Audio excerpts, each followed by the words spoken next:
As of now, there is no risk of military invasion to Moldova, thanks to Ukraine, which keeps the Russian army far from our borders. But we are facing attempts by Russia to destabilize the country. I spoke about such attempts a couple of months ago. Fortunately, our institutions have managed to defend the country, and we are becoming more resilient. We saw over many years that Russia is trying to blackmail the country using energy, and I have to tell you that today, for the first time since independence, Moldova, with the exception of the Transnistrian region, does not consume Russian gas. It's really for the first time. This means that we are diversifying, that we do not depend on Russia as it was the case for 3 decades. So we're working, we are becoming more resilient, but of course we need support. Propaganda is a very big issue, and this has been damaging our democratic process in the... Vitaly Kožuka, Euronews. I would like to understand what will be the status of Transnistria after the signing of the negotiation, or after joining the Republic of Moldova, the EU. The Transnistrian region benefits from the free trade regime like the rest of the country, and we have seen results. We have seen results for the entire country, because today 2/3 of Moldovan exports go to the EU countries, and if we speak about the Transnistrian region, half of the exports from this region go to EU. Today, half of the people who work abroad from the Transnistrian region, they work in the EU countries. This is a very dramatic change compared to 10 years ago, when all the experts from the region were going to Russia, when all the people who were looking for jobs were going to Russia. The better the situation on the right bank, the sooner we manage to increase the living standards, the more secure we become, the bigger the interest on the left bank of Dnistru to reunite the country. And we are working on that. We are committed to a peaceful resolution of the Transnistrian conflict, and I think the closer we get to EU, the more interest we will see from the citizens of Moldova on the left bank for the reunification to happen. You said already about Russian propaganda, and we know that you closed for some time some Russian-oriented television, 6 of them.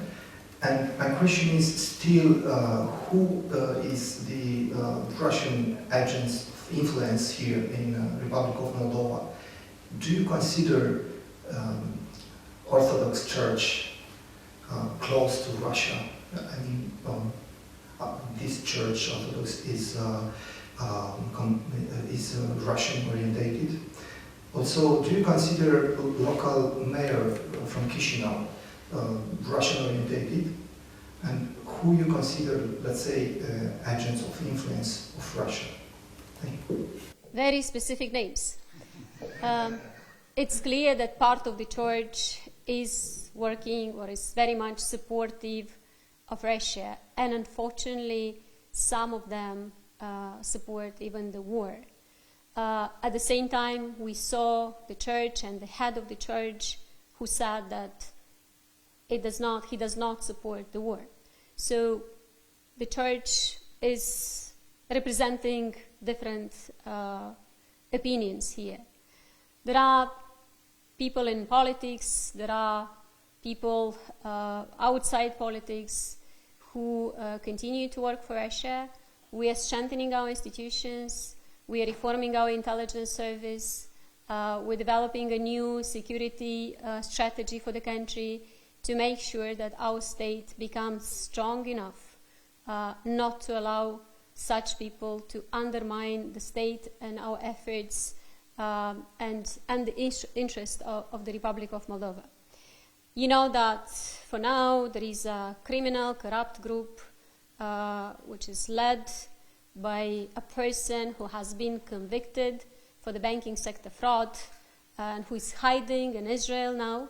And he's the main representative of Russia's attempts to destabilize the country here.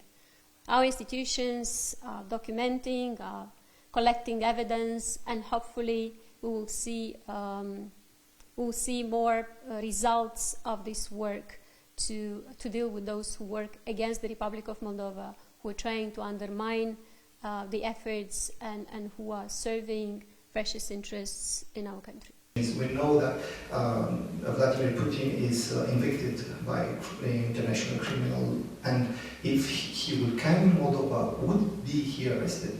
Yes, Moldova is part of the agreement of the criminal court, and Moldova will respect the decision of the court. Since the independence in 1991, the idea of a reunification with Romania has always been in the air. Now you're talking more about access to the European Union, but is that reunification idea dead forever? Because it would be a lot easier if you reunified with Romania, maybe letting Transnistria... Transnistria is part of the Republic of Moldova. Yeah, but in that context it would probably be difficult. But is that idea still in the air, or it's too complicated and you don't want to talk about it? There is support for the unification with Romania, but there is not enough support.